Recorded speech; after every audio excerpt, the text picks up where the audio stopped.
Hi viewers, welcome to Bhaskar's area.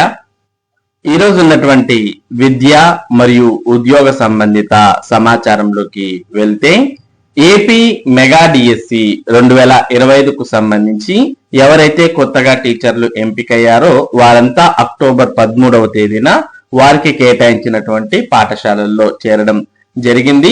మరి వారు చేరేటప్పుడు joining letter, appointment letter, physical fitness certificate వాటితో పాటు మరి జిరాక్స్ సెట్స్ కూడా అక్కడ ఉన్నటువంటి అధికారికి అందజేసి వారు కొత్త పాఠశాలలో చేరడం జరిగింది. ఇక వారు కొత్త పాఠశాలల్లో వారి యొక్క విధులు నిర్వర్తిస్తూ ఉన్నారు. వారికి ప్రభుత్వం జీతం అనేది చెల్లించాలి అంటే వారికి హెచ్ఆర్ఎంఎస్, సిఎఫ్ఎంఎస్ ఐడి అలాగే ఎంప్లాయ్ ఐడి అనేవి జనరేట్ అయిన తర్వాత వారికి జీతాలు చెల్లించడానికి ప్రభుత్వానికి అవకాశం అనేది జరుగుతుంది. మరి జీతాలు చెల్లించడానికి అవకాశం దొరుకుతుంది. కాబట్టి అభ్యర్థులకు ఈ ఐడీస్ వచ్చేంత వరకు మరి ఓపికగా ఉండాలి. దాదాపుగా 1 నుంచి 2 నెలల వరకు దీనికి సమయం పట్టే అవకాశం ఉంటుంది.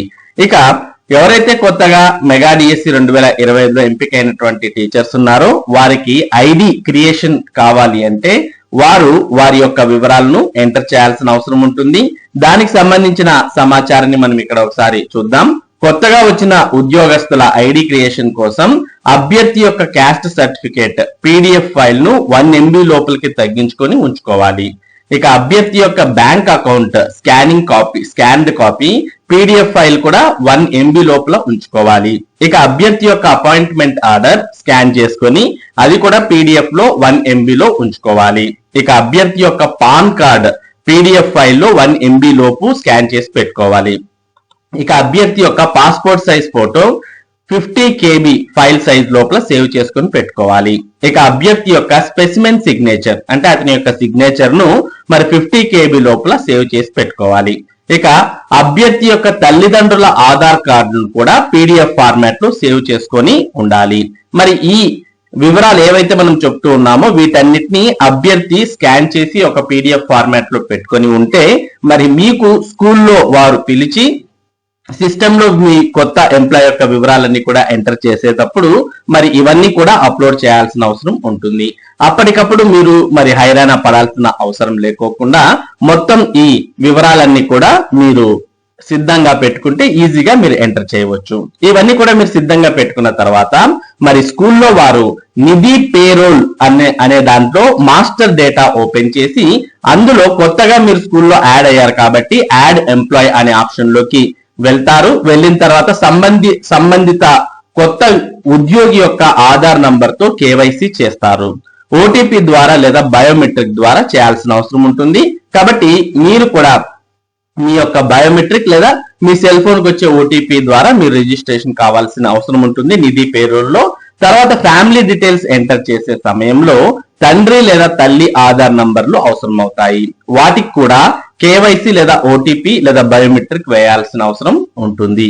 అంటే మీ తల్లిదండ్రులు చాలా దూర ప్రాంతాల్లో ఉంటారు కాబట్టి వారి యొక్క మొబైల్ ఫోన్ కు ఏదైతే ఆధార్ నంబర్ లింక్ అయి ఉంటుందో దానికి ఓటీపీ వస్తుంది. వారికి మీరు ఫోన్ చేయడం ద్వారా వారి యొక్క ఓటీపీని కనుక్కోవడం ద్వారా మీరు కేవైసీని పూర్తి చేయవచ్చు.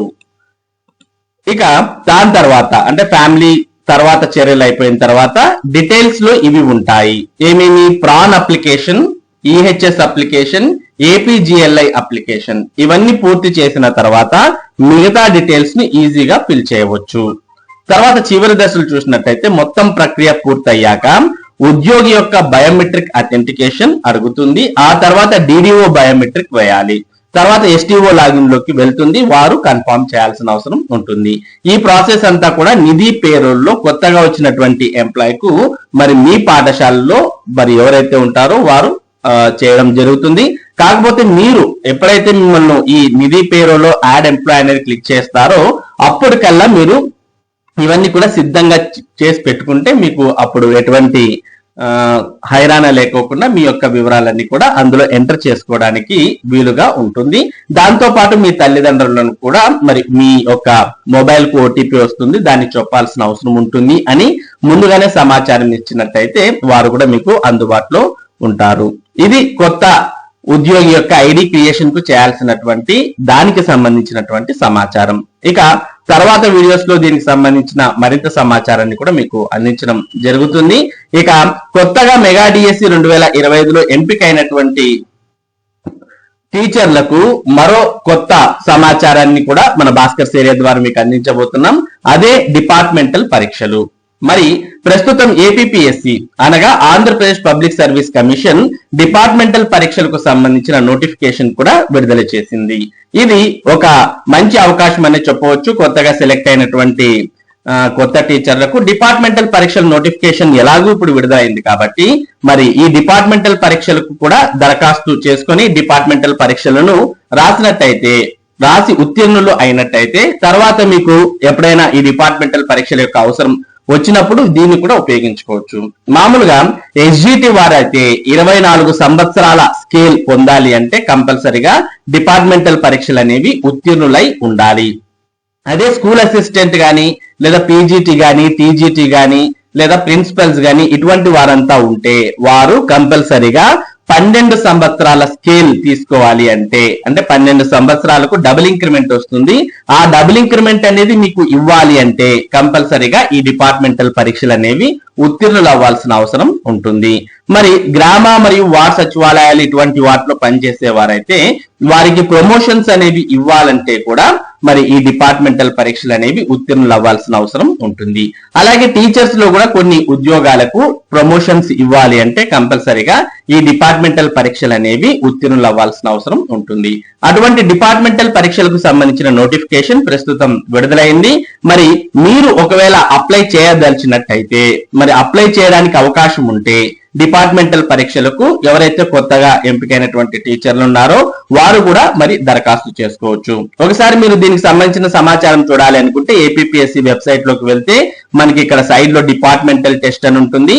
ఈ డిపార్ట్మెంటల్ టెస్ట్ అని మీరు క్లిక్ చేస్తే దీంట్లో మీకు పూర్తి వివరాలన్నీ కూడా కనిపిస్తాయి. ఇందులో brief notification, Annexure 1, Annexure 3, time table, instructions, revised syllabus, list of books allowed అంటూ ఇక్కడ మీకు సమాచారం కనిపిస్తుంది. ఒకసారి బ్రీఫ్ నోటిఫికేషన్ క్లిక్ చేస్తే మనకు ఈ విధంగా నోటిఫికేషన్ మొత్తం ఓపెన్ అవుతుంది. నోటిఫికేషన్ లో మనం వివరాలన్నీ చూస్తూ ఉన్నాం. మరి దరఖాస్తు చేయడానికి అక్టోబర్ 14 నుంచి నవంబర్ 3వ తేదీ వరకు సమయం ఉంది. మరి ఇది నవంబర్ సెషన్ కు సంబంధించినటువంటి నోటిఫికేషన్. ఈ పరీక్షలన్నీ కూడా ఆన్లైన్ విధానంలో జరుగుతాయి.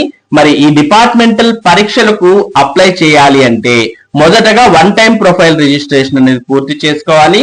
ఈ వన్ టైం ప్రొఫైల్ రిజిస్ట్రేషన్ ఏ విధంగా చేసుకోవాలి, తర్వాత డిపార్ట్మెంటల్ పరీక్షలకు ఏ విధంగా అప్లై చేసుకోవాలి, ఇటువంటి వివరాలన్నిటిని తెలియజేస్తూ ఆల్రెడీ మన భాస్కర్ ఏరియాలో వీడియోస్ కూడా మీకు అందుబాటులో ఉన్నాయి. తర్వాత ఇందులో మొత్తం మనకు 2 పేపర్లు ఉంటాయి, జీఓటీ, ఈఓటీ అని. ఈ పేపర్లకు సంబంధించిన సిలబస్ ఏంటి, వాటికి బుక్స్ ఏం చదవాలి, ఇటువంటి వివరాలన్నీ కూడా ఆ వీడియోస్ లో మీకు అందుబాటులో ఉన్నాయి. నెక్స్ట్ ఇక మనకు ఎగ్జామ్స్ కు సంబంధించినటువంటి కోడ్స్, పేపర్ కోడ్స్ ఇవన్నీ కూడా ఉంటాయి. మరి సెంటర్స్ కూడా చూస్తూ ఉన్నాం. మొత్తం 13 జిల్లాల్లో సెంటర్స్ అనేవి కేటాయించడం జరుగుతుంది. ఇక వీటికి అప్లై చేయాలంటే మొత్తం మామూలుగా ఒక్కో పేపర్ కు 500 రూపాయలు ఫీజు అనేది చెల్లిస్తూ అప్లికేషన్ కు మరో 500 రూపాయలను ఫీజుగా చెల్లించాల్సిన అవసరం ఉంటుంది.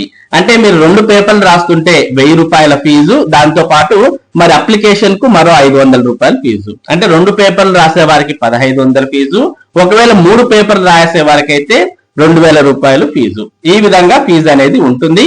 కాబట్టి ఏపీపీఎస్సికి సంబంధించిన డిపార్ట్మెంటల్ పరీక్షల నోటిఫికేషన్ ప్రస్తుతం విడుదలైంది. దరఖాస్తు చేయడానికి అక్టోబర్ 14 నుంచి నవంబర్ 3వ తేదీ వరకు సమయం ఉంది.